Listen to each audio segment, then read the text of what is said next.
ikutilah ulil amri di antara kalian. Itu hukum Allah. Juga kita jujur-jujuran. Ini kok saya paling gak suka. Iya, dengar Saya dulu. ditanya, saya menjawab, dia bantah. Saya jawab, Oke. kami mengikuti hukum Allah, kok Anda bilang tidak. Yang Kristen Anda, yang Islam saya. Oke, Kalau tidak, saya boleh gini jelasin, loh Mbak. bro. Saya boleh jelasin. Kalau Anda adalah orang yang kredibel, saya suruh buka cam dan pakai data, baru Anda jelaskan. Karena Anda itu bukan orang kredibel, hak Anda. Kan saya bilang kamu cuma bertanya saja. Ya ini saya mau tanya, boleh? Ya udah bertanya aja, silakan. Nah, menurut hukum Islam, pencuri itu harus dipotong tangannya. Betul? Betul. Betul. Sekarang di Indonesia ini, orang Islam yang mencuri dipotong tangannya enggak? Tidak. Berarti dia tidak mengikuti hukum Islam, betul? Ikutilah. Gimana ceritanya ngikutin Dengarkan. Islam? Di dalam Boleh sedikit? ayat, ya nanti di dalam perintah memotong tangan, kamu tunjukkan dalilnya ke kami. Perintahnya sebagaimana? Coba amri kami, siapa pemimpin kami yang Islam? Pak Prabowo, Pak Jokowi, dia Islam. Maka kalau dia tidak berhukum kepada Al-Quran, yang dosa dia, bukan saya. Saya itu terlepas dari perintah potong tangan. Kenapa? Karena saya ada perintah untuk ikuti ulil amrimu. Jadi memotong tangan itu bukan kepada Tuhan itu, tapi tidak mengikuti perintah Tuhan itu tuh Kristen contohnya. Contoh, Kenapa? saya pengikut Kristus.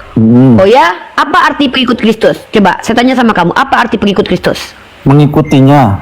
Oke, kamu betul-betul mengikuti Yesus. Ya, betul. Dalam Lukas pasal 6 nomor 30, berilah kepada setiap orang yang meminta kepadamu dan janganlah meminta kembali kepada orang yang mengambil kepunyaanmu. Kamu ikuti ini?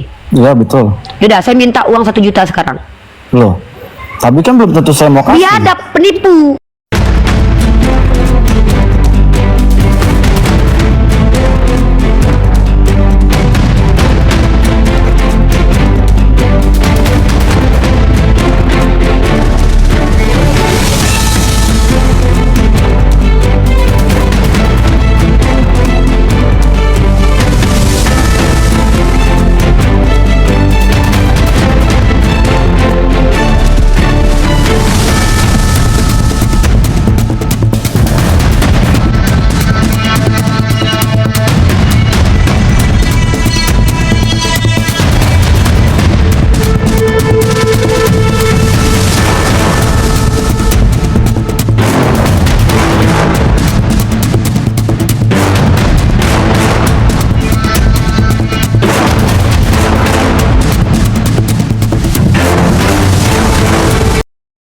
Assalamualaikum warahmatullahi wabarakatuh. Bertemu lagi dengan channel Kristologi Muslim, channel yang akan memperlihatkan diskusi dan debat lintas agama.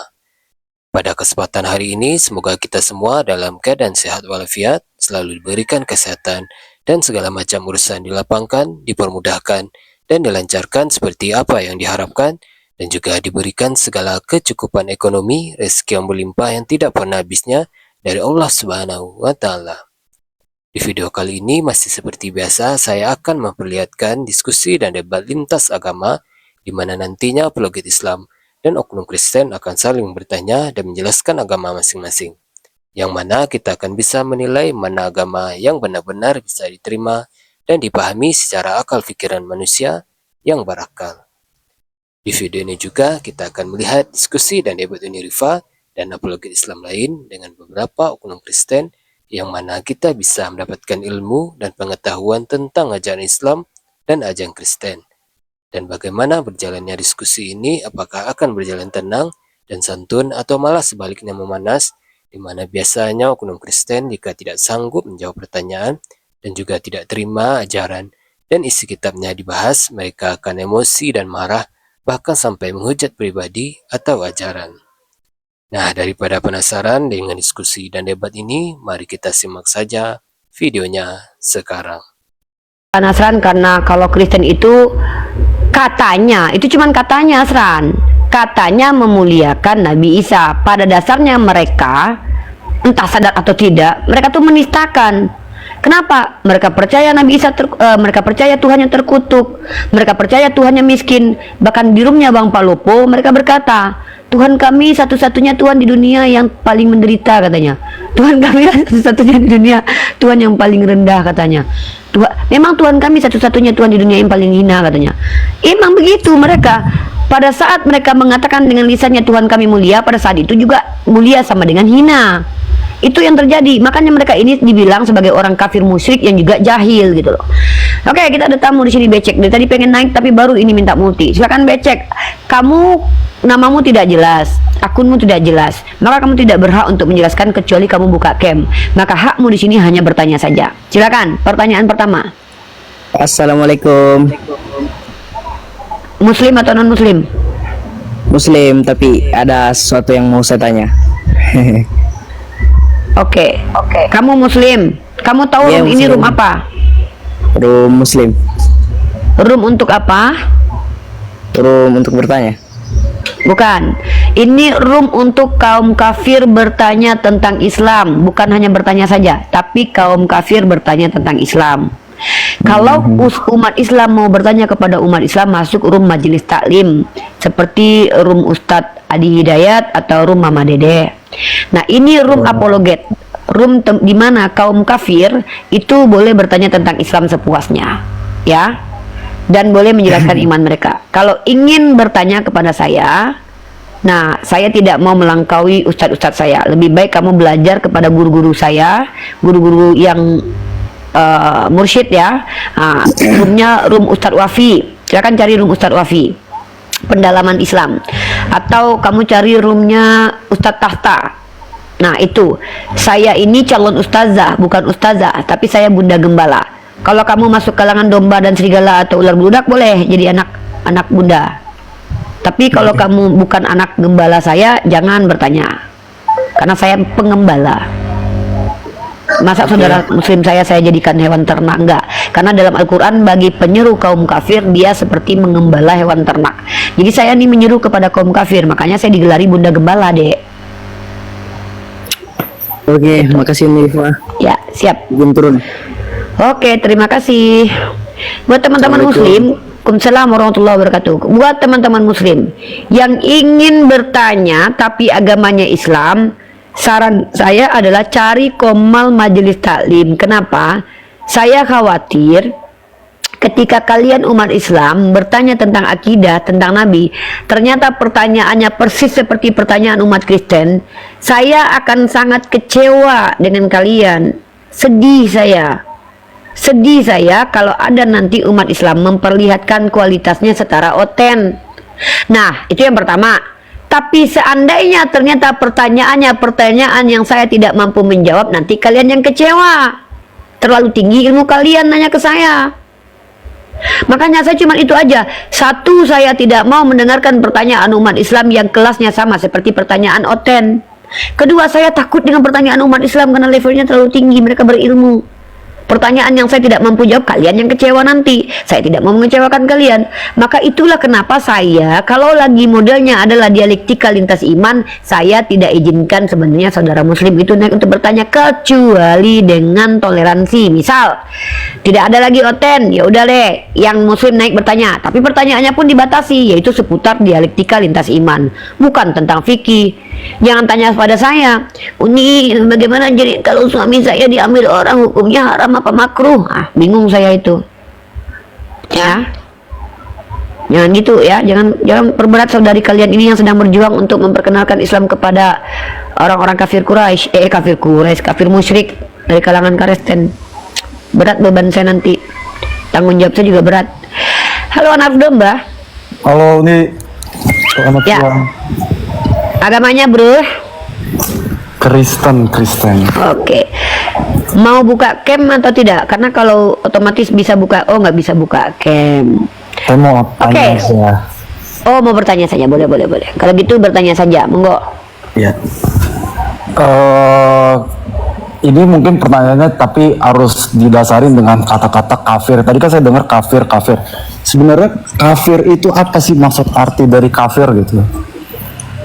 Oke, udah ya. Dalam linguistik bahasa Arab, kata kafir itu dari kata kafaro, artinya menutup diri, menolak. Baik. Jadi orang-orang yang digelari kafaro ini adalah orang-orang yang menolak ajaran Nabi Muhammad, termasuk ketika dia pun tetap mengaku Islam. dipanggil dengan kufur. Makanya orang Islam yang tidak bersyukur kepada Allah disebut dengan kufur nikmat. Nah, sementara kafaro kepada orang yang menolak Rasulullah itu adalah kafir, yang adalah mereka tidak beriman kepada Allah dan Rasulullah SAW. Mereka lah kafir yang kekal di dalam neraka jahanam kalau mereka menjumpai kematian dalam keadaan kafir. Wallahu a'lam bishawab. Itu. Oke, saya mau tanya sebenarnya. Saya kan sempat baca-baca kalau sebenarnya kafir itu, pandangan kafir itu kan orang-orang yang tidak memutuskan perkara atas berdasarkan hukum Allah, betul ya? Iya. Nah, sekarang umat muslim tinggal di negara Indonesia ini tidak berdasarkan hukum Allah, betul? Siapa bilang?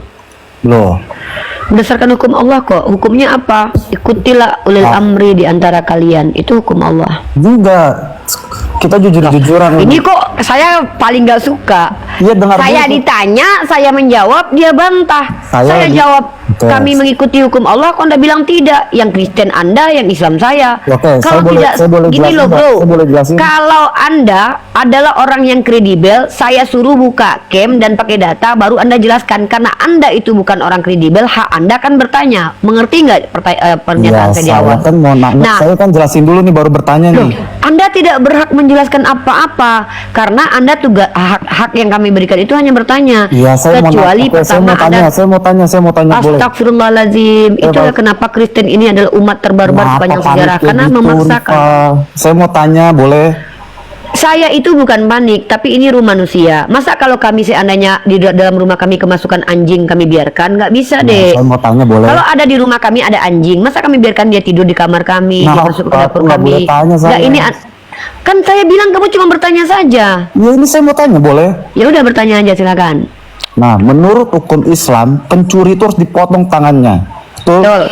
Betul. Sekarang di Indonesia ini, orang Islam yang mencuri dipotong tangannya nggak? Tidak. Berarti dia tidak mengikuti hukum Islam, betul? Ikutilah. Gimana ceritanya ngikutin Dengarkan. Islam? Di dalam sedikit. ayat, ya nanti di dalam perintah memotong tangan, kamu tunjukkan dalilnya ke kami. Perintahnya sebagaimana? Coba. Menurut hukum Islam, lambang Bawakan negara kita ini dalilnya nggak bahwa memotong tangan itu seperti apa. Karena bahkan di zaman Umar Ibnu Khattab ada pencuri yang tidak dipotong tangannya. Jadi membunuh orang itu dan menjatuhkan hukum itu ada aturannya.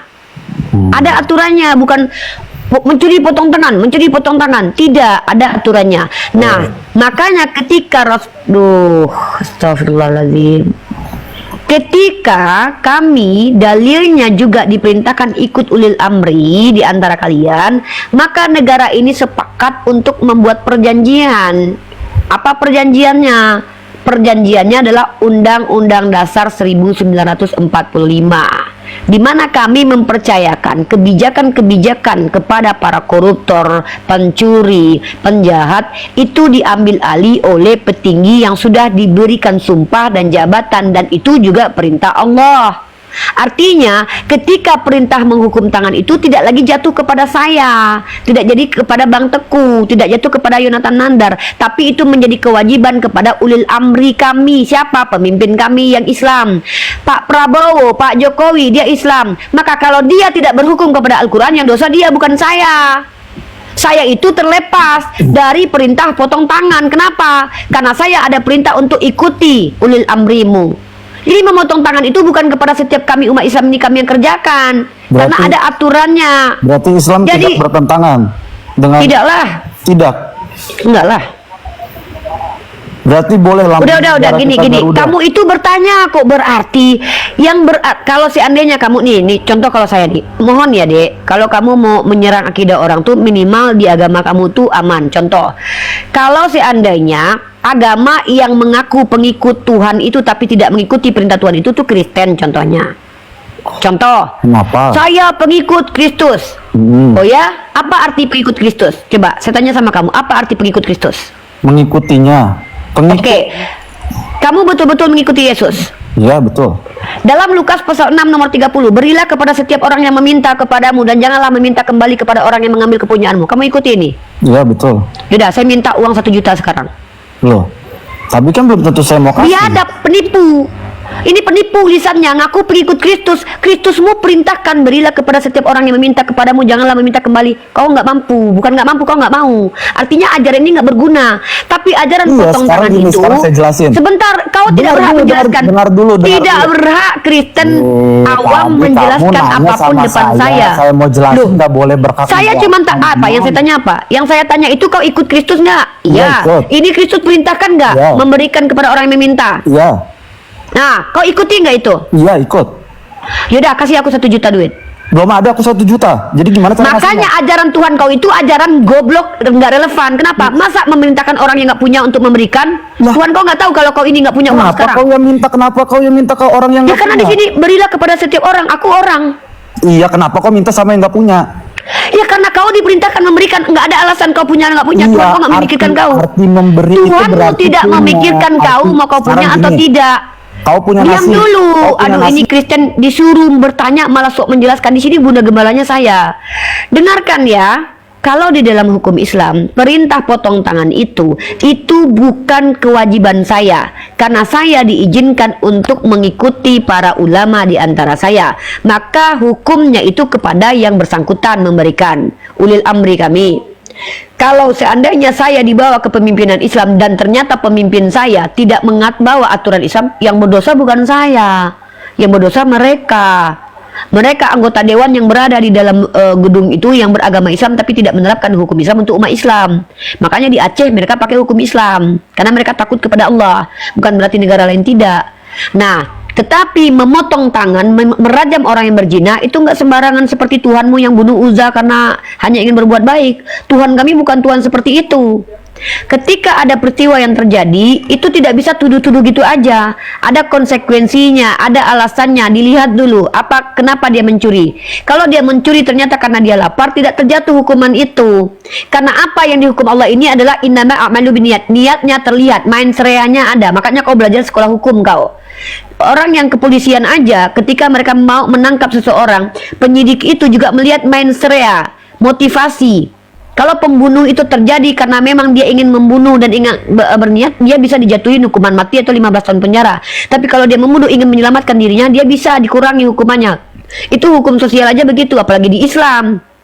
Nah, terkait tentang hukum potong tangan, kami ini bukan negara Islam Indonesia. Kami sebagai warga negara Indonesia mengikuti perintah Allah untuk patuh kepada ulil amri di antara kami. Kami ikut dengan perjanjian yang ada, seperti Rasulullah ketika membuat perjanjian Hudaybiyah.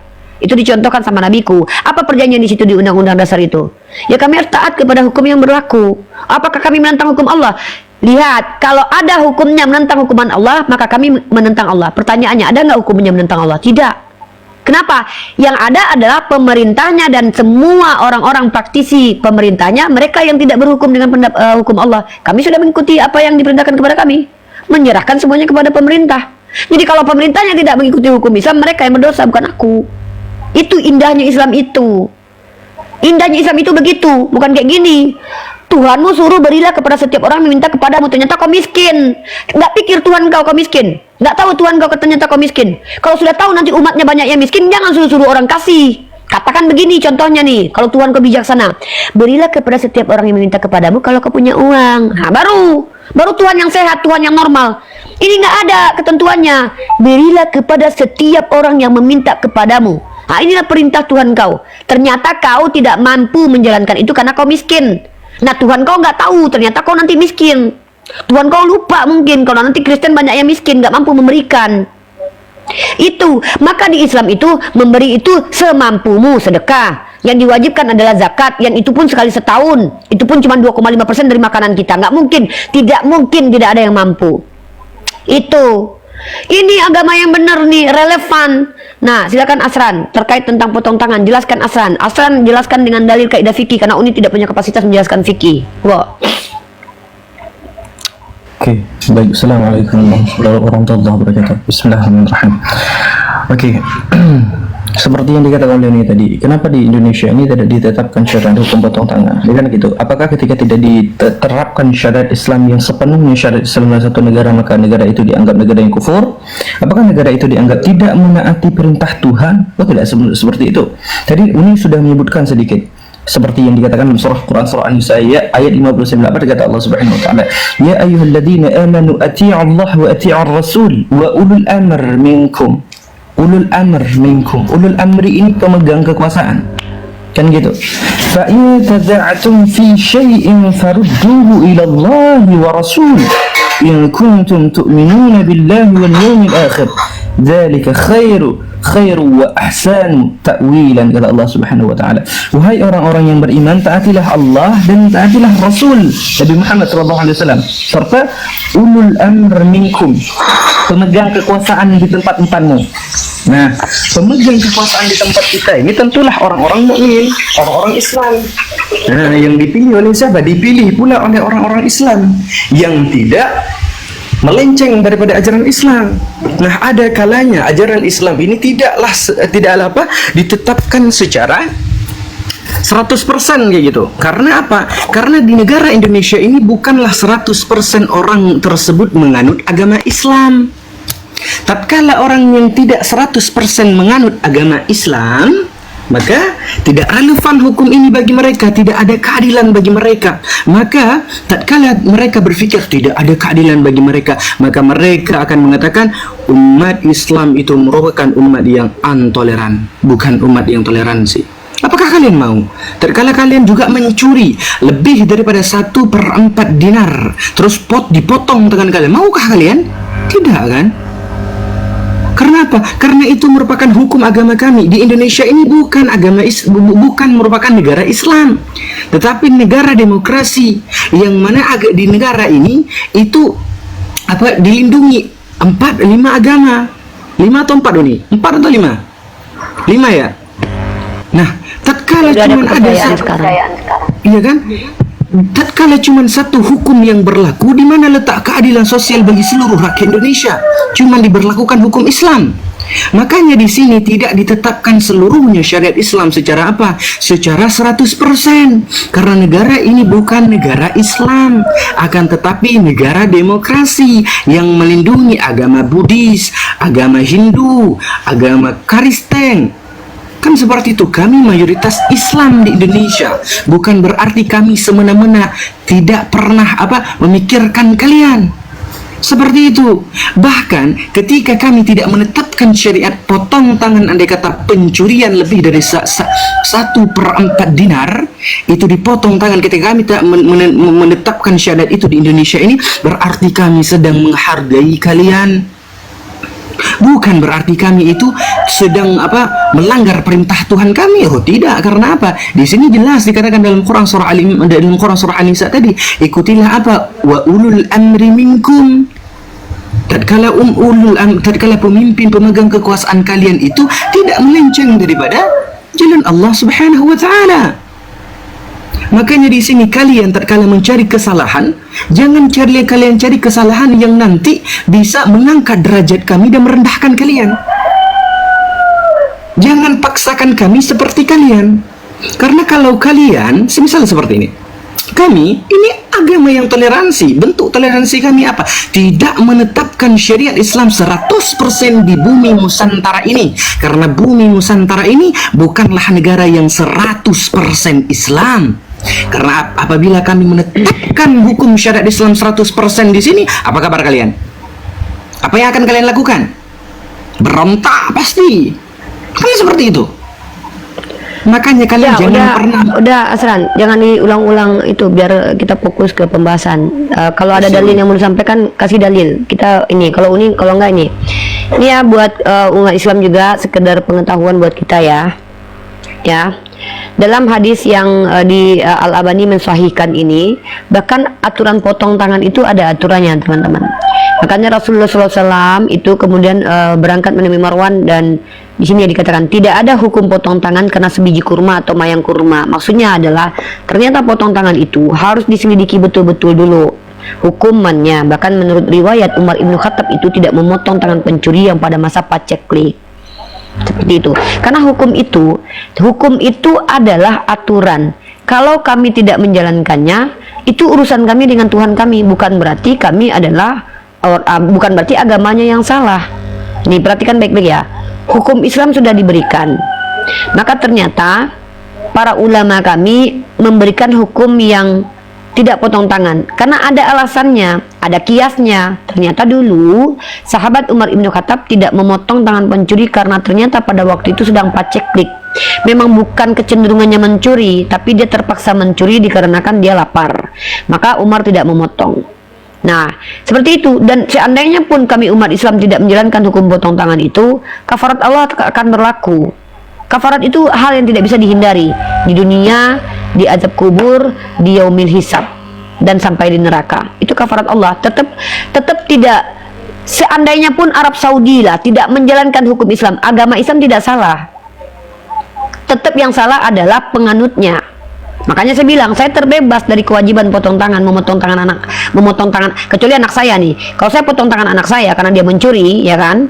Maka saya ditangkap oleh polisi, saya aman. Saya di dunia dinistakan, tapi secara syariat saya sudah lakukan ajaran Tuhan saya. Tapi kembali lagi, saya tidak bisa memotong begitu saja. Harus ada pengadilannya, harus ada saksi matanya, harus ada apa alasannya. Itu yang diajarkan Nabi kami. Kenapa? Karena Nabi kami melalui lisannya Umar Ibn Khattab berkata, innama a'malu binniyat. Gitu loh.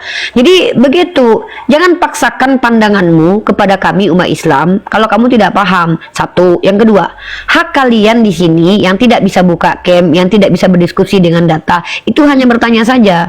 Kalian bertanya, kami yang menjelaskan. Kalau mau membantah kami harus ada kredibilitas. Kenapa? Masa kami dibantah dengan ketidaktahuan kalian? Jadi kami itu yang tidak bisa, karena downgrade saya dan Asran turun level. Boleh saya tanya? Anda memang hak kamu cuma bertanya saja kok. Ya, boleh saya tanya? Dan jawaban itu adalah hak kami. Oke. Ketika kamu membantah jawaban saya, minimal bantah dengan ilmu. Ya, oke. Bukan bantah dengan pemikiranmu yang keliru. Ya, saya tanya. Saya nggak keliru. Menurut kamu tidak keliru, menurut kami kamu keliru. Menurut surat Al-Maidah ayat 7, tulis Mina watona, kami mendengar Ya, terus? atas memutus perkara. Berarti itu tidak berlaku lagi ayatnya. Ya berlaku lah, kan saya sudah bilang sami'na wa ta'na. Kami diperintahkan mengikuti ulil amri kami. Ya udah kami serahkan kepada ulil amri kami untuk memberikan hukum. Gimana sih? Di situ Paham nggak sih? tertulisnya memutuskan perkara. Kenapa ketika saya baca Al-Quran saya yang satu lagi kamu kok pura-pura nggak dengar, bro? Enggak, saya lagi Al-Quran, tanya. saya mengikuti Rasul saya. Dengan apa? Perintah Allah saya adalah ikuti ulil amri. Ulil amri sekarang siapa? Presiden. Saya ikuti presiden. Kenapa? Kalau presiden saya yang tidak mengikuti syariat Islam, dia yang akan tertanggung. Siapa suruh jadi Saya presiden? satu pertanyaan terakhir. 1001 pertanyaan kamu silakan, tapi kamu jangan kamu membantah dengan kekeliruanmu. Kamu membantah pakai data. Saya sudah katakan. saya mau Apakah tanya. kami sambil bentar dulu, bro, kami ini bukan pembantu kau loh. Janganlah kebiasaan kayak Kristen yang datang ke Indonesia menjajah.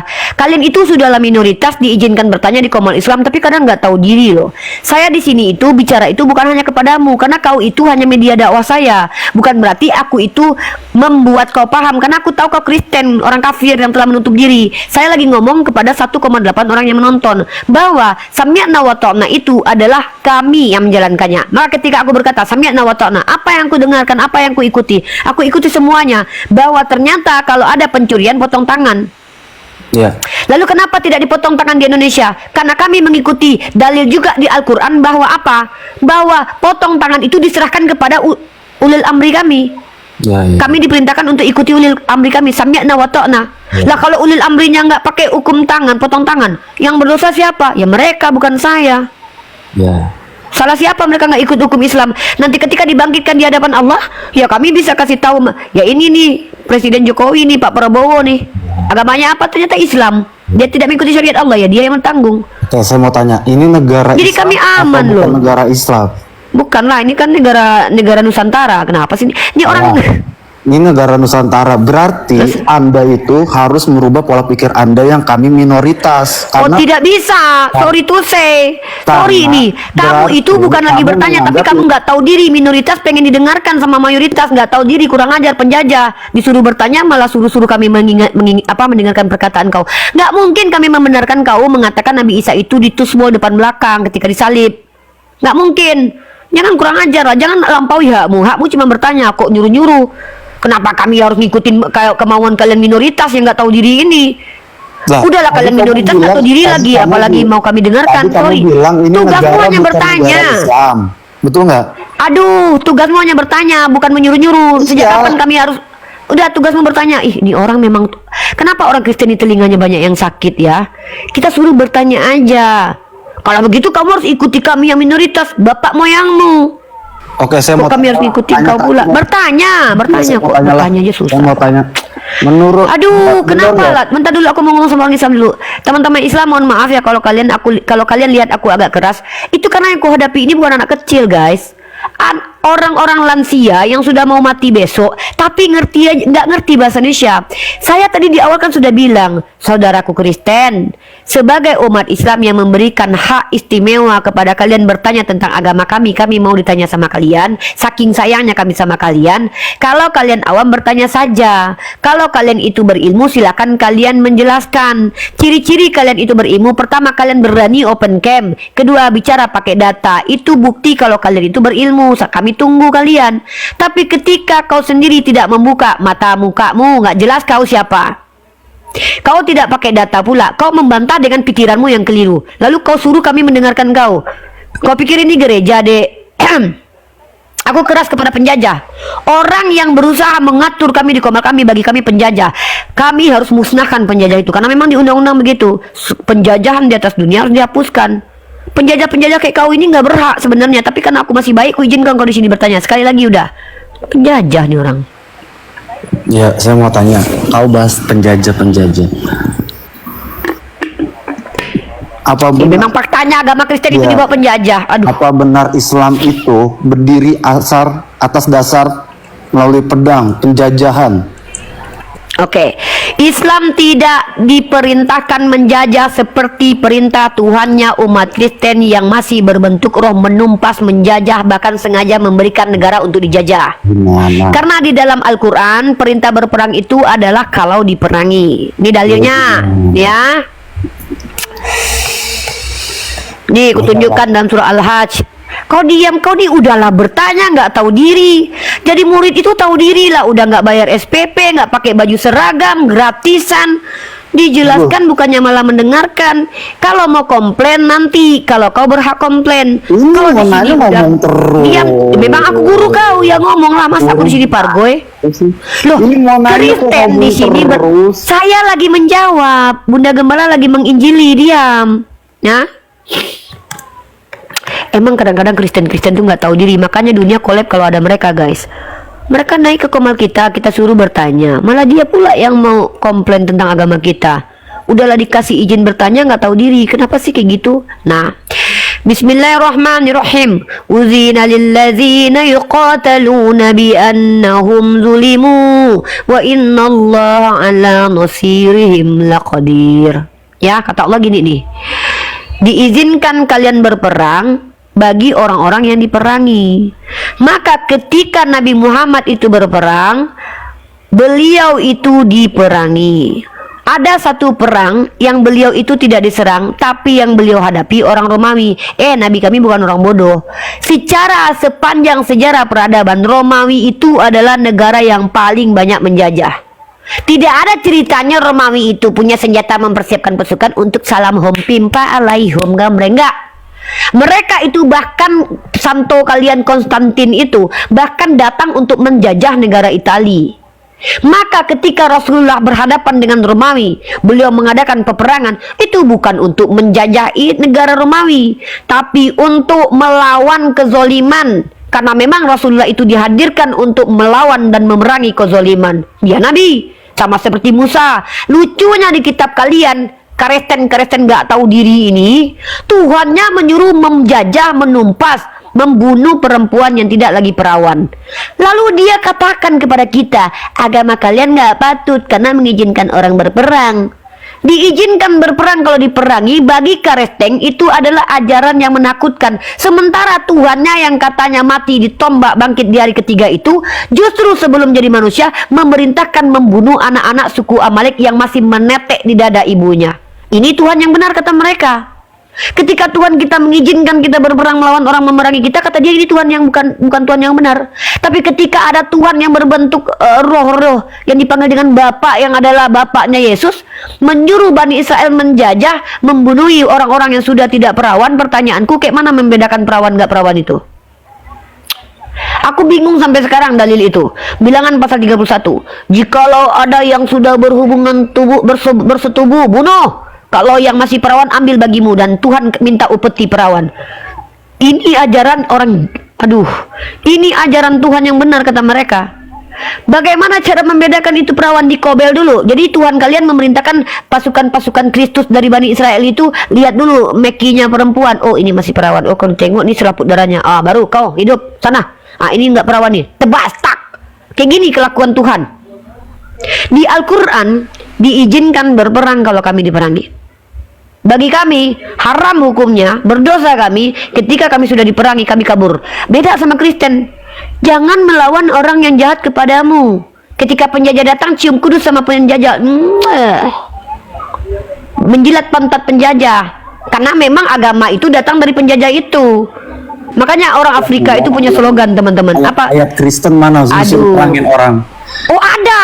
Oh, mak nggak baca kitab. Ini bukan, sorry ya. Bahkan Tuhan kau ikut berperang loh. Tuhan kau aja ikut berperang. Muhammad ikut perang. Oh iya, dia bukan Tuhan. Dia disuruh Allah untuk berperang melawan orang-orang yang zalim. Tuhan kau ikut berperang melawan anak kecil. Tuhan kau itu. Tuhan kau berperang. Tuhan kau katanya yang nggak berperang itu, yang katanya pengasih itu, bohong kali kau. Tuhan, kemudian Tuhan akan maju berperang melawan bangsa-bangsa itu seperti berperang pada hari pertempuran. Tuhan kau melawan hambanya sendiri, bangsa-bangsa yang tidak diizinkan untuk menyembah dia. Kayak mana Tuhan kau ini? Sudahlah tidak diutus Rasul kepada negeri di luar Israel, tiba-tiba orang itu tidak menyembah.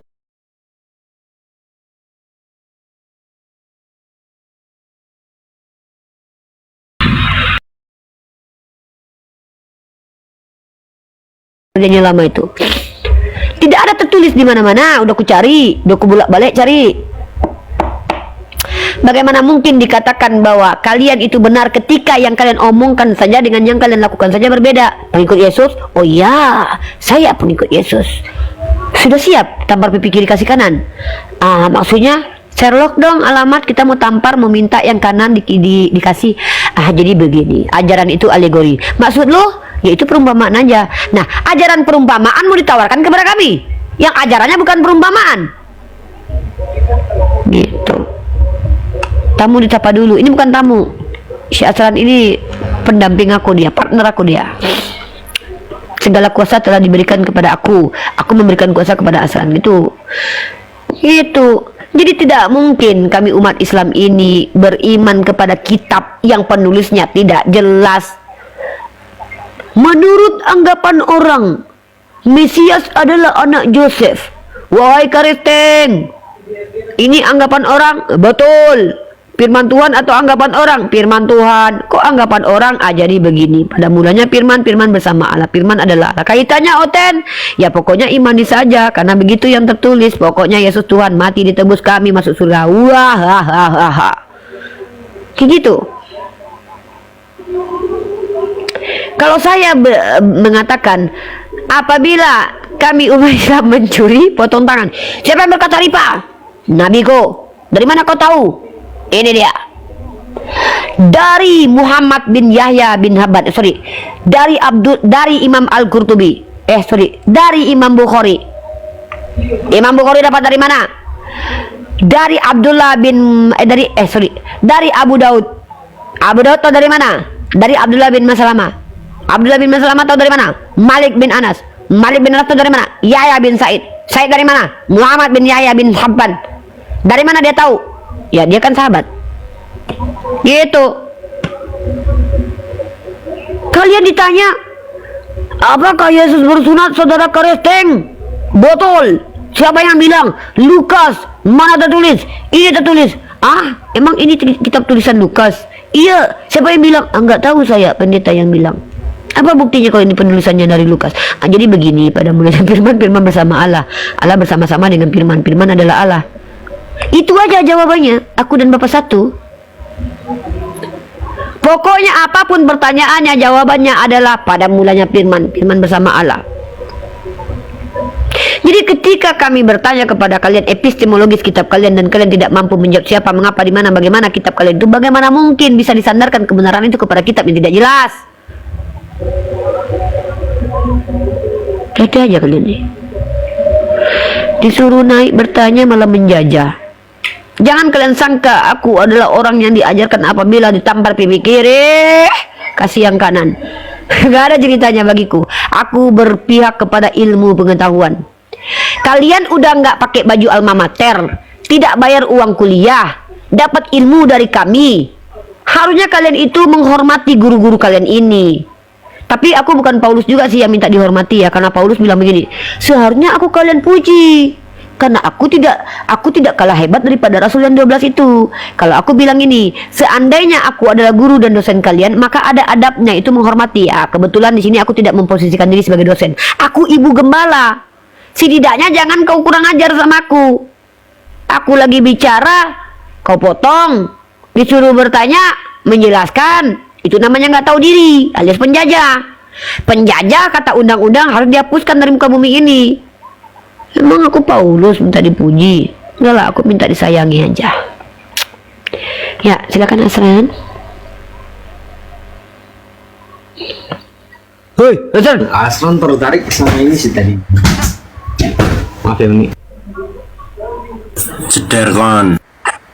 Nah, dia Asran tertarik sama apa? Sama satu ini. Sama apa namanya? Agama Islam tadi kan dia mengatakan agama Islam, agama perang katanya tadi. Sebelum itu, Asran tertarik membahas itu. Kedengeran nggak saudara? Kita bahas perang dalam dua agama. Perspektif perang dalam agama Islam dan Kristen itu jauh berbeda. Silakan Asran, apa yang mau Asran angkat? Poinnya langsung straight to the point. Oke. Ceder kok. Misalnya diadukan pertanyaan apa? Apakah Islam ini adalah agama perang? Oke, kita langsung by data tanpa banyak narasi. Oke. Dalam kitab Rahmatul lil Alamin karangan Al-Qadi Muhammad Sulaiman Salman Al-Fansulfuri. Oke. Itu beliau mengatakan apa? Bahwasanya perang yang terjadi di zaman Rasulullah SAW, baik yang seraya maupun yang ghazwah, itu cuma 82 peperangan. Ingat ya, 82 peperangan itu di zaman Rasulullah SAW, sepanjang zaman Rasulullah SAW. Oke, 7 diantaranya itu perang besar. 7 di antara 82 peperangan itu perang besar. Itu terjadinya di mana? Di Madinah. Berarti kalau perang tersebut terjadi di Madinah, artinya apa? Orang musyrikin yang musuh yang mendatangi Islam, bukan sebaliknya. Ini putus-putus suara Asrannya? Enggak deh. Putus-putus suara Asrannya. Kalau enggak Asran pindah dulu nih. Bentar, biar kedengaran. Tadi ya. Ini putus-putus nggak nih? Soalnya Asran ngeliat sinyal merah. Enggak. Putus-putus nggak nih? Enggak. Oke, ini ya, berarti di sepanjang zaman Rasulullah SAW itu ada 82 peperangan. 7 diantaranya tadi itu perang besar. Oke. Dan ketujuh perang besar ini terjadinya di mana? Di Madinah. Artinya apa? Musuh yang mendatangi Rasulullah, bukan sebaliknya. Musuh yang mendatangi Islam. Oke. Dan perlu kita ketahui juga nih, jumlah keseluruhan korban jiwa pada 82 peperangan ini dari seluruh zaman Rasulullah SAW, sepanjang zaman Rasulullah SAW itu cuma 1018 jiwa, brother. Oke, orang Muslim itu wafat 259 orang dalam kitab Rahmatul lil Alamin tadi. Oke, sedangkan orang kafir itu mati itu 759 orang. Jadi total keseluruhannya 1018 jiwa. Oke, jika kita bagi ini, kita bagi ini 1800 dengan 82 peperangan. Berarti apa? Yang terbumbun dalam setiap peperangan itu cuma 11 sampai 12 orang saja. Kalau kita komparasi, brother, kita komparasikan dengan apa? Contoh Perang Dunia Kedua.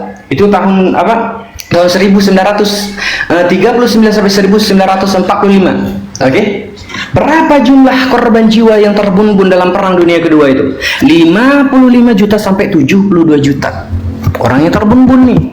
Dan bisa kita lihat, peperangan ini yang dominasi peperangan ini agama apa? Dan jika kita melihat diagram dari berbagai macam perang yang sudah terjadi, the most killing religions in the world itu jatuh kepada agama apa? Fix, tentu saja agama Kristen.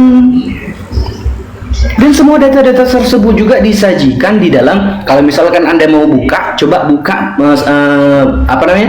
buka Google, coba ketik The War and Peace in the Islam. Dan juga kalau misalkan Anda mau lebih ringkasnya lagi, coba buka buku An Apology for Muhammad the Quran. Nah, di situ dijelaskan bagaimana. Nah, premis-premis dan kesimpulan inilah yang membuat siapa? Dr. Nabil Al-Luqbawi. Siapa dia? Orang Kristen Koptik, brother. Dia menulis satu buku, itu judulnya Intisharul Islam bi Hadis Sayyid Bain al-Haqiqah wal Iftirah. Apa artinya? Apa arti daripada buku yang ditulis sama Nabil Al-Luqbawi ini?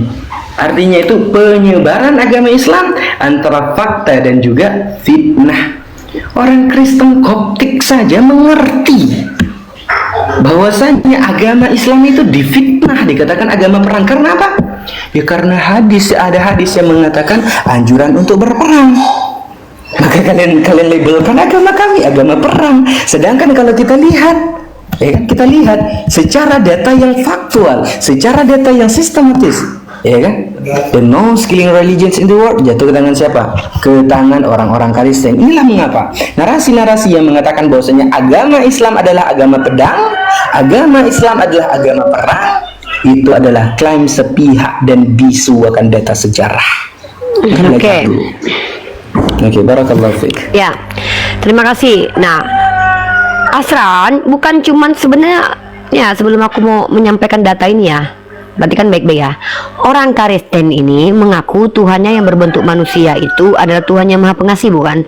Tapi mohon maaf nih, kalau memang Yesus itu adalah orang yang Maha Pengasih, pertanyaannya, kenapa berbeda dengan Tuhan di Perjanjian Lama, sifat dan karakternya? Ini kutipan dari kalian sendiri, Kristen sendiri nih. Nih kelakuan Tuhan kalian nih, ya. Ini kutunjukkan Tuhan kalian ikut berperang loh ya. Nih, Tuhan akan maju berperang, Tuhan akan berperang, Tuhan berperang untuk manusia melawan manusia lain loh. Ini seolah Tuhan memang sengaja bikin adu domba nih, ya. Tuhan melawan orang yang berbantah dengan aku. Tuhan loh, Tuhan sendiri turun campur atas perperangan manusia loh, parah ini. Nah, dan bahkan Berita Wahyu sendiri memvalidasi ini perintah Tuhan kalian sebelum jadi manusia nih. Bun-bunlah manusia yang tidak mendengarkan perkataan imam, jeder. Bun-bunlah paranormal, jeder. Bun-bun para WRIA, bun-bun para peramal, bun-bun anak yang memukul mamaknya jadi suruh bun-bun. Mukul mamaknya dia suruh bun-bun sama Tuhan kalian nih. Bun-bun manusia yang masih main serong, selingkuh aja disuruh bun-bun.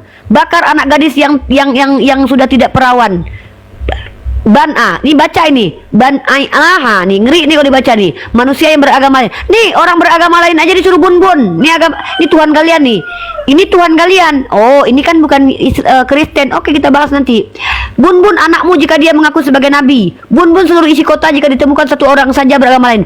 Ini Tuhan kalian nih.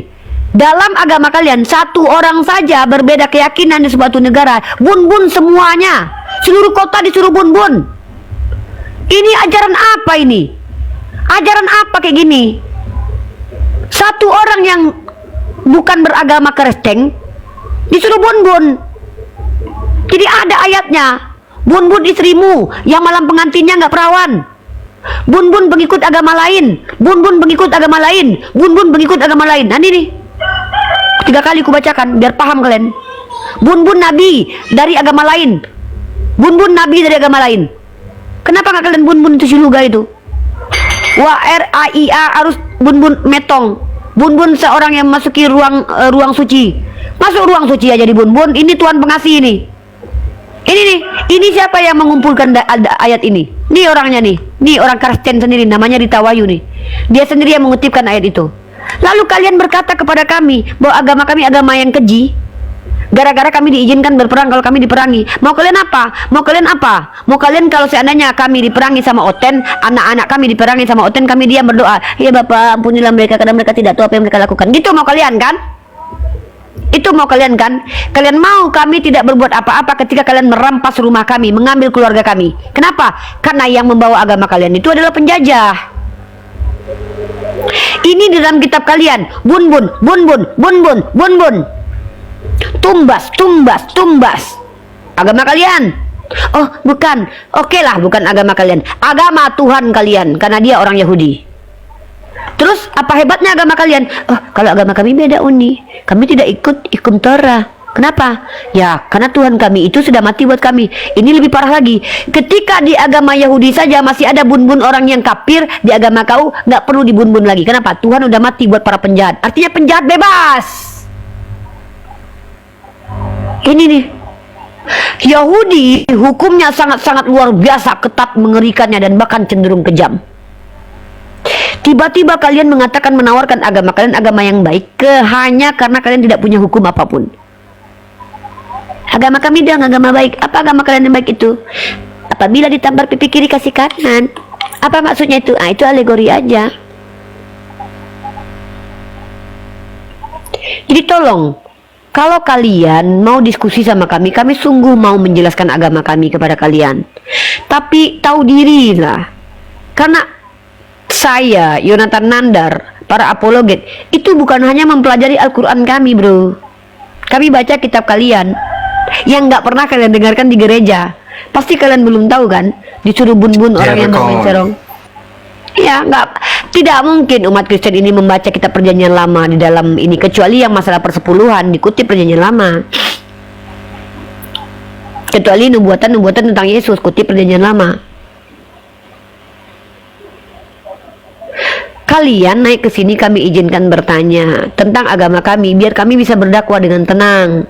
Kalian jadi ladang amal kami untuk berdakwah, bukan berarti kami ingin kalian mengerti dengan kami ucapkan. Pertanyaan kalian itu bisa jadi pertanyaan yang ditemukan saudara kami, maka kami ajarkan cara menjawabnya. Bukan malah kalian jadi narasumber di sini. Mana Tuhanku mengajarkan perang lah, itu bukan Tuhan kau itu yang ikut berperang itu melawan hambanya. Tuhanku melawan hambanya. Dada aja. Gitu loh. Nah, dan pada faktualnya yang paling banyak merusak peradaban di dunia ini, salah satu perang terkeji di alam semesta ini namanya perang salib. Bayangkan coy, namanya aja perang salib coy. Oh, bukan perang agama itu. Bukan perang agama kata kamu. Bukan perang agama katamu. Namanya aja perang salib. Ada perang Ka'bah? Nggak ada. Perang Al-Quran ada? Iya ada. Perang apa? Perang salib loh. Perang terkeji di alam semesta ini tuh perang salib loh. Mungkin sebelum sebelum kelahiran Yesus ya. Sebelum kelahiran Yesus banyak mungkin perang-perang keji yang dilakukan oleh pagan-pagan itu. Tapi kalau perang salib itu sudah masuk sebagai perang yang paling terkeji sepanjang sejarah. Kenapa? Perang Jamal yang ada, perang Jamal. Ya, kenapa perang Jamal? Perang Jamal yang ada. Ya kenapa perang Jamal? Apa yang kau ketahui tentang perang Jamal? Kau bilang tadi nggak ada perang di Klian.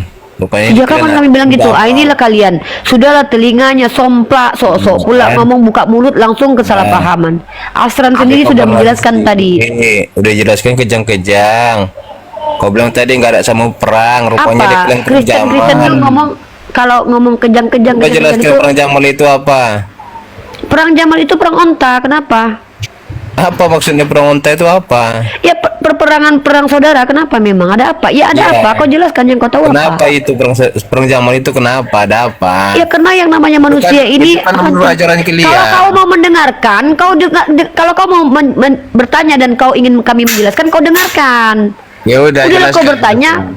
Perang Jamal itu apa masalahnya? Karena tidak ada perintah di dalam Islam agar kami sesama saudara itu saling berperang, tidak ada. Itu Nah, kalaupun ya, kalau itu terjadi alasannya apa coba? Ya, saya Karena mengikuti. bertanya. Makanya kalau kau bertanya, kau diam biar kami yang menjelaskan. Oke, Nah, jelaskanlah. perbedaan di Kristen, Tuhanmu itu memerintahkan manusia menjajah. Itu perintahnya jelas. Bahkan Tuhanmu sendiri ikut perang. Yang Itu ditanya perbedaan. perang Jamal. Aku lagi membawakan pemaparanku tentang perbedaan perang dalam Islam dan Kristen. Kan temanya perang dalam Islam dan Kristen. Nah, perbedaan perang dalam agama Kristen dan Islam adalah perang di Kristen, Tuhannya memerintahkan manusia haus darah untuk menikmati darah orang lain dengan cara mengambil upeti, mengambil perawan-perawan, menjajah satu daerah. Tuhanmu ikut terlibat dalam menghancurkan satu daerah yang belum diutus Rasul kepadanya, belum tahu mana baik mana buruk, lalu mereka ingkar kepada Tuhan itu. Dalilnya? Nih. Mana? Kalau ada apa gunanya mau kau mengakui kalau ini setan? Mau kau akui ini kalau Tuhan yang berperang ini setan? Tuhan akan berperang ini.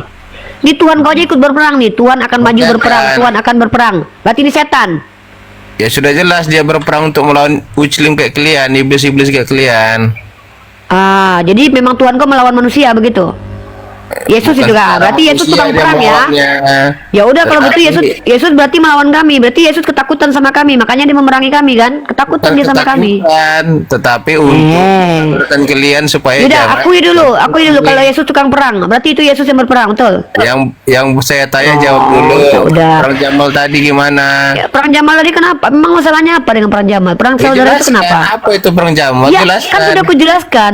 Perang Apa itu? Iya, perang saudara. Masalahnya apa? Yang masalah yang gue ingin tahu apa masalah di perang itu? Iya, jelaskan apa itu perang saudara Ya, itu apa? gini loh bro, Antara perang itu apa, adalah, gitu. dengar, perang itu adalah adanya perlawanan satu kubu dengan satu kubu lainnya. Nah kalau asbab perang itu beragam, tapi tidak ada di dalam Al-Quran. Kami diperintahkan untuk memerangi orang, untuk menjajah seperti perintah Tuhanmu ini. Jadi kenapa ada perang saudara sesama kalian? Ya karena memang Rasulullah sudah mengatakan akan terjadi fitnah di antara kami. Karena kami ini hancurnya karena kami saling berselisih satu sama lain. Kenapa memangnya? Apa masalah? Itu perilaku umat Islam, bukan ajarannya. Tetapi Sedangkan di agamamu aja Katolik dan Protestan bantai-bantaian ribuan tahun kok, 500 tahun Katolik Tapi membantai sesama orang Kristen. kalian. Perang Jamal itu kan sesama kalian, Ya, itu saudara-saudara. masalahnya apa? Ya itu masalahnya apa? Ya tadi kau bilang nggak ada di dalam peperangan. Inilah telinga kau. Si Asran sendiri mengatakan jumlah perang tadi loh. Bahkan Asran menceritakan perang dalam Islam itu terjadi sekian kali. Kau bilang kami nggak ada perang. Inilah kalian Kristen mau hanya penipu. jadi Kristen peperangan. Tidak ada di dalam Islam itu Tuhan ikut berperang melawan manusia, dan tidak ada dalam Islam itu kami disuruh menjajah seperti Tuhan kau suruh jajah. Itu yang kumaksud. Menurut siapa itu penjajah? Mana ada? Di gereja Di bisa di kitab kau gereja. nih. Oke. Tuhan itu kusuruh. berperang melawan Bentar. iblis. Asran nanti ambil alih tentang menjelaskan perang. Diam dulu. Aduh, ini orang Kristen nih kenapa lah kok kualitasnya gini? Nih ya, ini Tuhan kau ya. Tuhan kau suruh untuk menjajah, bahkan bukan menjajah, membunuh mati, termasuk anak kecil yang bahkan mereka itu masih menyusui. Banyak di ayatmu, saking banyaknya bingung aku mau mana yang mau kutunjukkan. Ya. Nah, kau lihat ayat-ayat dalam kitab kau ini ya. Nih ya. Kau klik aja kata tumpas. Kau akan melihat ini bagaimana Tuhan kau kejinya. Tuhan telah menyuruh engkau pergi dengan pesan, pergilah tumpaslah. Tumpaslah orang-orang berdosa itu, yakni orang Amalek. Pertanyaanku, orang Amalek ini pernah tidak Tuhan datang kepada mereka untuk mengajak mereka menyembah Tuhan yang benar? Ada nggak dalilnya? Ada tidak Rasul diutus kepada suku Amalek? Saya tanya, itu perjanjian Saya lama atau tanya, perjanjian ada baru? tidak Rasul diutus kepada suku Amalek? Saya Gila tanya dulu. Tuhan kau. Dia tidak mengutus Rasul ke suku Amalek, tapi berharap dia disembah, sementara orang nggak tahu tentang dia. Tuhan kau tidak memperkenalkan dirinya kepada suku Amalek, makanya suku Amalek tidak menyembah kepada dia, lalu ditumpas orang-orang itu. Gila Tuhan kau. Beda dengan Al-Quran. Allah memusnahkan suatu kaum itu setelah mereka ingkar. Diutus dulu Rasul kepadanya, diberi dulu peringatan. Wahai Bani Israel, wahai kaum Samud, wahai kaum Ad. Setelah mereka ingkar, baru Allah hukum. Tuhan kau, sudahlah dia tidak memperkenalkan Nah, gini dirinya kepada aja. suku Amalek. Diam dulu, ini aku lagi berkhotbah ini. Aku lebih tinggi daripada pendeta kau. Tuhan kau ini tidak memperkenalkan dirinya kepada suku Amalek. Tidak mengutus Rasul dan Nabi kepada suku Amalek, tapi ingin disembah. Sehat nggak Tuhan kau ini? Dia tidak mengutus Nabi kepada suku Amalek. Dia tidak memperkenalkan dirinya kepada suku Amalek, tapi dia minta disembah sama suku Amalek. Ketika suku Amalek tidak menyembah dia, dia suruh bunuh. Sehat nggak Tuhan kau ini? Keji Tuhan kau ini. Dalam Islam, Allah tidak menghukum suatu kaum sebelum sampai Rasul kepadanya. Itu Islam. Makanya Allah menghukum orang yang ingkar. Ingkarnya pun lihat dulu. Kalau ingkar dalam artian berkali-kali dan bertubi-tubi, maka Allah hukum itu seperti kaum Samud dan kaum Ad. Ntar ya.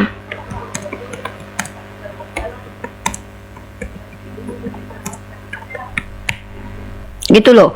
Nah, ini yang kau renungkan ini. Tuhan kau ikut berperang dia loh. Yang kau bilang Tuhan kau yang katanya maha kasih itu, yang bahkan rela membunuh dirinya demi kau para pelaku pezina, para pengintip janda-janda mandi. Tuhan kau yang kau salahkan. Kau yang colek pantat orang. Tuhan kau yang berdosa, yang menanggung dosanya. Kau yang mata kau yang menikmati janda mandi. Tuhan kau yang kau salahkan. Dasar NPD kau. Tiba-tiba ketika kami diperintahkan berperang melawan orang zalim, kau bilang agama kami yang salah. Apa masalah dengan perang saudara? Bukan berarti ketika ada perang saudara dalam Islam itu ajarannya yang salah. Ya mereka yang berperang yang mungkin saja ada di antaranya mereka terfitnah, terprovokasi. Makanya saya tanya kenapa ada perang Jamal itu sesama kalian, kenapa? Ya karena fitnah. Fitnah siapa? Nggak tahu aku, nggak ada urusannya juga dengan keyakinan kita. Kan itu bukan ajaran. Gitu. Loh, mana ada masalah itu? Itu masalah apa masalahnya? Dari situlah ada ajaran kalian. Nah, apa mana ajarannya kalau kami saling memfitnah? Disuruh kami saling berperang mana? Itu kan ajaran kalian Islam di situ. Ajaran itu perintah Tuhan. Contoh, Tuhan kau menyuruh orang membunuh orang lain. Itu baru ajaran Jamal Tuhan. itu kan antara kalian Itu aja. kan peristiwa perang Jamal. Mana perintah dari Nabi kami? Berperanglah kalian dengan onta sehingga kalian saling mati. Mana dalilnya? Kalau Tuhan kau ada, tumpaslah orang-orang suku Amalek. Tuhan kau mengadu domba antara manusia satu dengan manusia lain. Tuhan kau yang bikin orang berantakan. Bahkan Tuhan kau yang ikut berperang. Gini, Tuhan kamu dari mana kamu kenal Tuhanmu? Apa mujizat? Dari mana? Dari apa mujizat yang dibuat Tuhanmu? Kenapa Tuhanku bermujizat? Mujizat itu untuk para nabi. Tuhanku berkuasa bukan bermujizat, berkehendak Tuhanku. Apa yang bisa dibuat Tuhanmu untuk kalian? Menciptakan Tuhan kau. Untuk kalian, astaga. Untuk kami banyak menghadirkan Nabi Muhammad kepada kami, memberikan aku makan, membuat aku hidup. Itulah Tuhanku. Apa ini pertanyaan ini? Udah dulu, Hasan ada yang mau sampaikan nggak Hasan sebelum lanjut ke materi selanjutnya? Tugas Kristen di sini bertanya aja. Parah Kristen. Yang pertama, Kristen yang di bawah ya. Ini saya bawakan sekali lagi. Sebelum Anda naik, maka dengarkan terlebih dahulu apa yang dipaparkan. Ya, yang pertama, si bidat gereja ini tadi mengatakan bahwasanya tidak ada peperangan dalam Islam. Saya sudah jelaskan. Kristen, diam dulu. Tugasmu bertanya, kami gurumu di sini. Ya Allah, memang nggak ada adab, nggak ada akhlak, nggak ada ilmu, nggak ada rasa malu pun nggak ada. Menjelaskan, jangan menghina. Kami loh, kok menghina? Yang menghina itu kau bilang Tuhan kau terkutuk. Kami sampaikan Tuhan kau terkutuk. Udahlah Ten, diam dulu, kami lagi ngomong. Lanjut Hasan, mengganggu aja merusak peradaban. Kan saya ulangi lagi, kan kata bidat gereja ini tadi katanya Undi tadi kan bilang nggak ada peperangan yang ada di bidat. Udah kami lebih tahu istilah kitab daripada kau. Diam dulu, nanti kita lagi nggak bahas bidat. Kami lagi bahas ini perang. Diam dulu. Oke, ini merusak peradaban sekali ya. Kita dijelaskan tadi, ya kan? Kita dijelaskan dari pertama bahwasanya kalau misalkan kita merujuk pada dalil kitab, bukan dalil kitab ini secara apa? Secara data historis dalam kitab Rahmatan lil Alamin, karangan Al-Qadi Muhammad Sulaiman Salman Al-Sulfuri, kan kita dikatakan bahwasanya 82 peperangan yang terjadi ketika zaman Rasulullah sallallahu alaihi wasallam. 82 peperangan berada. Oke, 7 diantaranya itu perang besar. Entah perang yang ghazwah ataupun saraya, itu cuma 82 peperangan. Allah menyuruh kau bertanya kepada Kristen surah Yunus 94. Kau belajar Al-Quran dulu, botol. Lanjut. Kita tunggu Efran. Kita ajarkan dulu tutorial meludahi anak serigala yang ngaku-ngaku domba adalah dengan cara tarik dulu. Lalu kemudian baru gini. Slow motion banget ya. Raja Dubur tadi kenapa? Kejang-kejang Raja Dubur. Raja Dubur kenapa? Kenapa kok Raja Dubur? kita lanjut. Malu dia Tuhannya ikut berperang mengadu domba orang mungkin. Kita lanjut. Nggak perlu kita tanggapi yang merusak peradaban seperti itu, kan udah kita jelaskan tadi ya. Cuman 1000 ya. Total dari 82 peperangan tadi itu cuman 1018 jiwa yang gugur. Oke. Itu 259 orang Islam yang wafat dan 759 orang kafir yang mati. Oke. Orang kafir mati itu 759. Oke, sekarang kita lihat secara data yang aktual. Uni, asal boleh open cam sebentar Uni ya. Kita lihat ini. Itu tutorial meludahi hewan ternak ya teman-teman. Lanjut. Ini. Oke, ini data yang ini. Oke, ini juga udah Aslam pelajari. Oke, kita lihat dari data. Secara data yang aktual. Ini lihat nih. Nih. Ini pembumbunan daripada agama ya. Itu di abad ke-21. Oke. Ini apa? Totalnya berapa ini? Berapa ini Uni? Totalnya? 102 million banyaknya. Oke, kita lihat ya. Ini ada dua nih. Ini ada dua warna di sini. Oke, dalam dalam grafik ini ada dua warna. Yang pertama ini ada warna blue and right. Oke, kita lihat. Blue ini mewakilkan agama apa? What is religions? And right ini mewakilkan religions apa? Kita lihat di sini. Yang blue ini apa katanya ini? Killed by Christian of European heritage. And right? And killed by Muslim. Teman-teman yang di YouTube, aku matikan yang ini ya, Mesia ya, karena udah 2 jam. Kita pindah ke Riva MOW ya teman-teman ya. Lanjut. Killed by Muslim. Okay, killed by Muslim. That is right. Yang merah ini killed by Muslim, and the blue this killed by Kristen Eropa. Nah, kita lihat ini. Nah, ini dari sini aja, dari grafik ini saja bisa kita lihat. Ini bukan daripada Islam ya. Nih, informant comment. Oke, informant comment. Bukan dari agama Islam. Kita lihat daripada apa? Daripada itu apa? Data yang tidak merujuk kepada satu-satu agama. Nah, ini dari sini. Informant comment di sini. Bisa kita lihat. Nah, dari sini juga bisa terbuktikan siapa sih agama perang, siapa sih agama yang bukan agama perang, siapa sih agama perang yang cuman bersembunyi dengan di balik kata agama kasih, dan siapa agama kasih yang dituding menjadi agama perang. Bisa kita lihat ketika sejarah pada zaman Amirul Mukminin Umar bin Khattab, ketika Umar bin Khattab itu menguasai Aelia Capitolina, atau yang kita kenal sekarang itu Palestina, ya kan? Yang mana Palestina pada waktu itu, Aelia Capitolina ataupun Palestina pada waktu itu masih dikuasai oleh siapa? Oleh orang-orang Romawi. Oke, oleh orang-orang Romawi. Kalau semisal agama Islam itu agama perang, bisa kita komparasikan dengan dalil yang dikatakan oleh Uni tadi, yang dibawa oleh Uni tadi. Bunbunlah orang yang berbeda dengan agamamu. Bunbunlah satu negeri andai kata ada orang yang berbeda dengan agamamu. Tetapi tatkala Amirul Mukminin Umar bin Khattab datang menguasai Aelia Capitolina ataupun Palestina ini, apa yang dikatakan oleh Amirul Mukminin? Kalian yang mau ke sinagoga silahkan. Kalian yang mau ke gereja silahkan. Kalian yang mau ke masjid silahkan. Dibuat satu perjanjian yang mana orang Kristen, orang Yehuda, orang Muslim itu saling dalam apa? Kerukunan. Itukah yang kalian bilang agama peperangan? Sebegitu hebatnya orang Islam mewujudkan satu sikap toleransi, tetapi kalian yang secara eksplisit mengajarkan intoleransi, masih kalian berdalih kalian itu agama yang bukan agama, masih berdalih bahwasanya agama kalian itu agama kasih. Kalau misalkan kalian mempertanyakan tentang peperangan yang ada dalam Islam, saya sudah mengakui di dalam Islam itu dari zaman Rasulullah itu ada 82 peperangan. 7 diantaranya itu ada perang besar. Ghazwah ataupun Saraya itu 82 peperangan, tidak lebih, dan tidak lebih daripada 1018 orang yang meninggal di dalam 82 peperangan itu. Kalau kita kalkulasikan 1018 orang dengan 82 peperangan, berarti apa? Yang terbunuh dalam setiap peperangan cuma 11 sampai berapa? Sampai 12 orang saja. Tetapi berbeda dengan kalian. Seperti perang salib berapa tahun dan berapa jumlah yang terbunuh.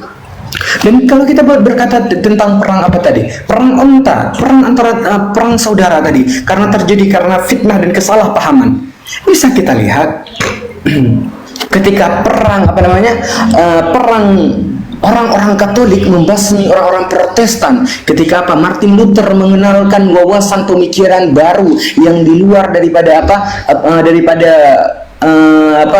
kekuasaan Paulus, dibantai kok. Berapa puluh tahun itu? Enggak kau lihat. Cuman kau lihat satu perang unta, yang perang kecil yang bahkan tidak sampai 100 orang yang meninggal. Itu kau komparasikan. Itu tidak layak untuk dikomparasikan. Karena apa? Karena kalian itu orang. Wah, aduh, gak malu. Ya Allah, astagfirullah. Gak malu. Oke, Asran, kita sapa tamu-tamu kita, Asran ya. Nanti sampaikan lagi Asran ya. Ya, terima kasih. Oke, di sini sudah ada. Saya besarkan ini ya saudara Glenn. Glenn, perkenalkan diri Anda, Glenn. Agamanya apa, Glenn? Silakan, Bro. Halo, bro, suaranya nggak kedengaran bro, suaranya nggak kedengaran.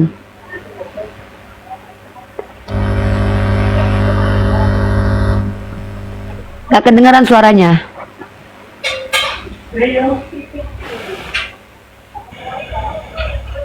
Nggak kedengaran bro.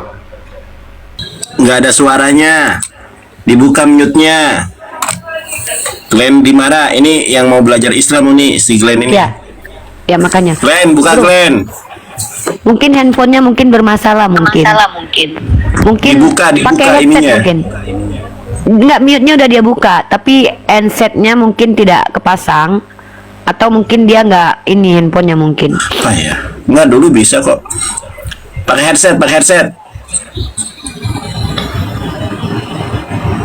Ini dari Papua nih. Orangnya baik. Coba. Ya, Glenn kalau mau bertanya silakan bertanya ya. Mau menyimak dulu ya Glenn ya. Dijawab sama yang minus ini, yang minus. Turun dulu, naik lagi, Glenn. Pacet 01 pengetahuan tolol. Kenapa lah Kristen nih kok Di sikapnya Protestan memang itu biasanya. Kalau si Glenn Katolik. Protestan ini. Rata-rata Protestan ini memang sikapnya memang merusak peradaban. Suruh dulu turun nih si Glennnya. Glenn turun dulu, nanti naik Glenn lagi. turun dulu dek, nanti naik lagi ya dek ya.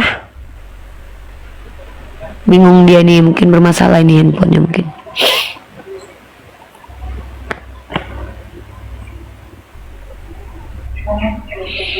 Dia nggak ada suaranya. Asran, lanjut lagi Asran, perkara peperangan tadi Asran. Baik. Bentar ya, asal lagi ngerokok tuh. Oke, nah kalau kita mengkomparasikan antara perang yang terjadi dalam Islam dan perang yang terjadi di dalam agama Kristen, nah bisa kita lihat bagaimana Anda mengkomparasikan langit dan Anda dengan bumi. Bagaimana sih? Enggak bisa kita komparasikan, enggak valid gitu. Enggak cocok untuk kita komparasikan. Bagaimana kamu mengkomparasikan negara Indonesia dengan provinsi Aceh? Nggak bisa. Kalian itu the most killing religions in the world sepanjang zaman. The most killing religion in the world sepanjang zaman berada. Ya. Kalian pemegang pilar pembunuh manusia terbesar di dunia. Jangan menghujat kau Asran. Jangan Kok menghujat? Itu bukan menghujat, orang lagi nunjukin sejarah nih.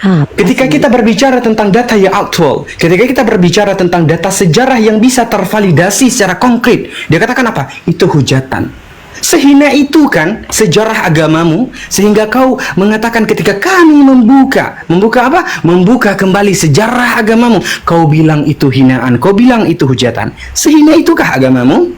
Sehina itukah sejarah agamamu?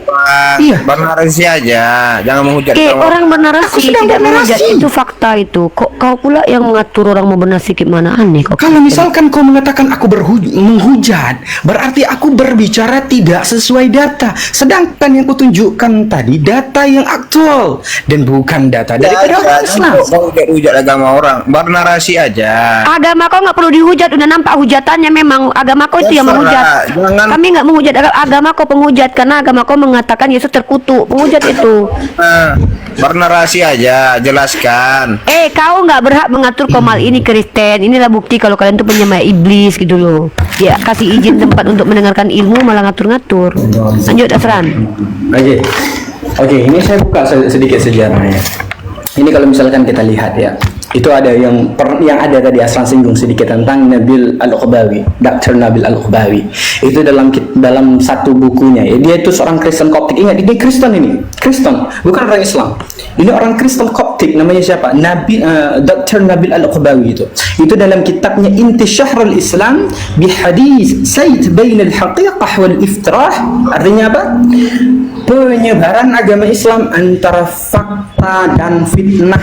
Dia tahu dia seorang Kristen Koptik. Dia tahu orang-orang Kristen itu sering menuding agama Islam ini apa? Agama perang. Mereka itu sering sekali menuduh agama Islam ini agama yang sadis. Tetapi apa? Ketika kita jangan framing, bernarasi.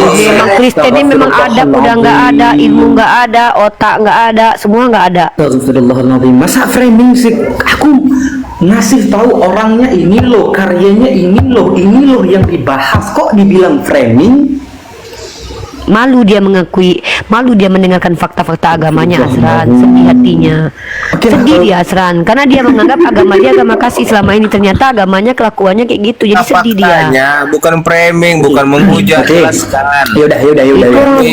Kalau misalkan kamu nggak kalau misalkan kamu nggak menerima daripada Dr. Nabil Al-Uqbawi, kita buka satu buku. Coba misalkan kau ada di Face kan, coba buka Google, coba kau ketik di Google. Kalau mungkin kau terlalu miskin karena kau tidak bisa membeli buku, ketik aja di Google biar ada PDF-nya kan. Coba cari buku judulnya War and Peace in the Islam, bisa kau lihat di situ. Dalam buku War and Peace in the Islam itu dikasih data yang secara aktual bagaimana Kristen itu menuduh, mendistorsi data-data ya tentang kasus-kasus pembunuhan, dan apa dikatakan itu terjadi oleh apa? Orang Islam, sedangkan yang membuat siapa? Orang Kristen. Ada juga dalam buku apa? An Apology for Muhammad and the Quran. Dijelaskan di situ semua, brother. Kalau misalkan kita melihat data sejarah, kalau misalkan kita ini mau open mind gitu, buka pemikiran, buka pengetahuan kita, bisa kita lihat mana agama yang munafik, mana agama yang dituding sebagai agama munafik. Kan gitu. Saya sudah menjelaskan tadi. Saya jelaskan tadi. Yang pertama, kalau misalkan kita membahas tentang peperangan, apakah agama Islam ini agama perang? Jelas, kita by data. Tadi sudah saya sampaikan kepada Anda. Kalau misalkan kita melihat secara data secara data sejarah, ya, ya. Ini dalam kitab Buktinya perang Jamal. Astagfirullahaladzim. Aduh, Kristen. Ini saya ulangi sekali lagi ya. Kalau misalkan dia panas dengarkan aib agamanya, makanya dia nggak mau belajar sejarah. Okay. Malu dia dia malu ketika kita membongkarkan aib agamanya. Jadi kayak sakit kali hatiku katanya. Harusnya kan aku mau nyerang agama mereka, ternyata perang Jamar itu bukan sejarah. Jangan framing, bernarasi. Kau framing, kau aja nggak ngerti arti framing. Kau. Dari tadi emang Asra ada framing ini dari tadi. Enggak, dia tuh sakit hati karena ternyata dia baru tahu kalau agamanya itu saling bunuh dulu. Katolik dan Kristen itu berapa juta jiwa itu korbannya itu nggak tahu dia. Sedangkan Islam cuma 1800 jiwa. Itu apa? Jelaskan. Perang Jamal itu udah dikasih tahu tadi, si Jamal lagi perang udah ya, diam. Oke, saya lanjut. Perang salib, ada perang Ka'bah.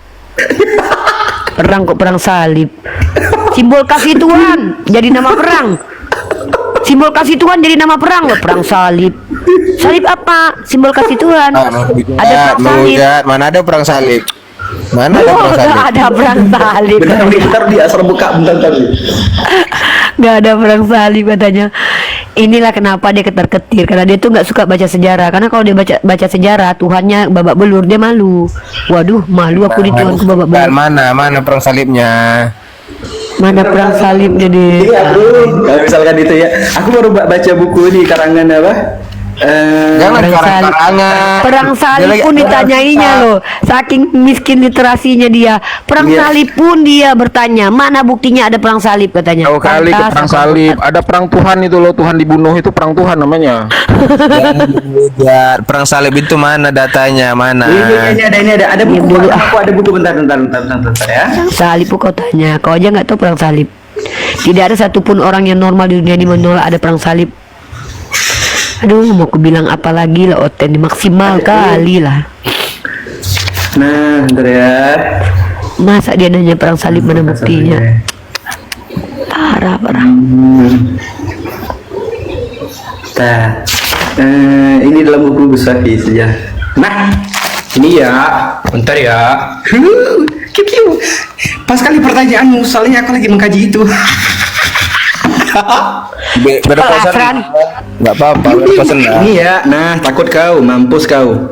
Sejarah perpecahan Katolik dan Kristen. Botol yang kita. Diam dulu. Di Alkitab kau pula, Alkitab, Bible. Mana ada di Bible kau itu Tuhan mati disalib, bukan perang salib. Uni aja kok karang-karang itu katanya Uni. Iya, karangan Bible aja penyelidikan manusia. Lupa Lupa kau. Boy, murtadin, di kitabmu itu bukan perang salib, tapi Tuhan disalib adanya. Ini kita bicara peristiwa yang terjadi setelah pembukaan. Aduh, manalah ada di kitab kau perang salib kapan? Kitab kau ditulis kapan? Ada ya kau nih otak memang sedeng ini orang ini. Pantas kau Kristen, pantas kau jadi murtadin. Lanjut Aslan, kita kasih ilmu aja. Ini ilmu Kita baca ya. Ini sekalian promosi ya. Ini sekalian promosi ya. Ini beli buku guru kami ya, anjay. Untuk mencerdaskan kita nih, kita ini para siapa? Kita orang-orang awam gitu. Beliau mencurahkan ilmu beliau di sini. Kita baca ya sekali. Ini Asran baca atau enggak nih? Karena udah turun pula dia. Udah nggak usah, dia nggak butuh masa perang salib kamu tanyain. Ya, kapan ada orang sebetulnya promosi aja ya. Ini dibeli teman-teman nih, biar apa? Biar ilmu dan wawasan kita lebih mumpuni. Untuk apa? Untuk membantah setiap apa syubhat dan tuduhan-tuduhan daripada kafir laknatullah terhadap agama dinul Islam. Lengkap nih. Oke, kita sapa ya.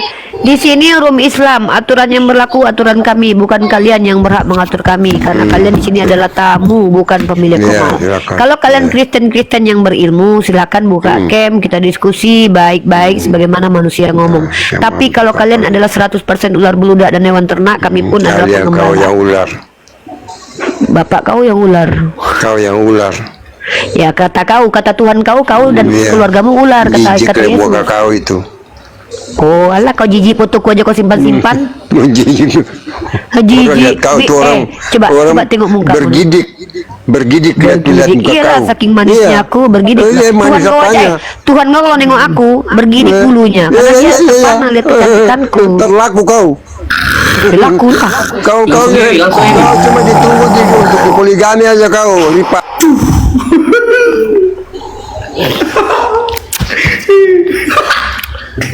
Tuhan kau kalau nengok aku terpana dia. Wah, perempuan mana nih manis banget katanya. Halo Pak Haji.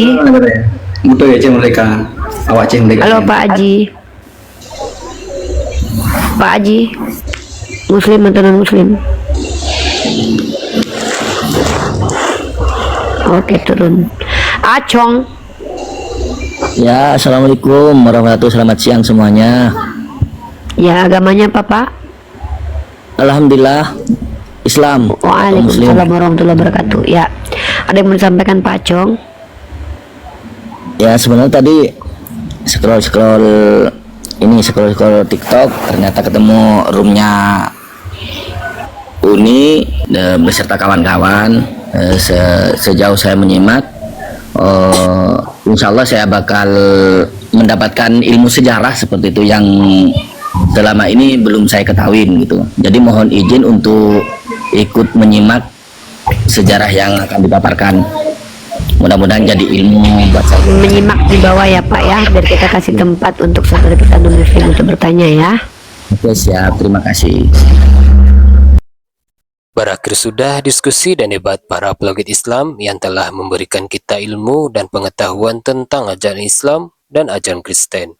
Semoga ilmu yang kita dapat dari diskusi dan debat ini dapat membentengi kita dari pemutatan yang mana pada saat sekarang banyaknya misionaris mencari muslim yang awam untuk dimurtadkan. Saya akhiri video ini. Terima kasih kepada saudara-saudari muslim semua yang telah mengikuti diskusi ini sampai habis. Sampai ketemu lagi dan nantikan video-video diskusi dan debat apologet Islam selanjutnya. Assalamualaikum warahmatullahi wabarakatuh.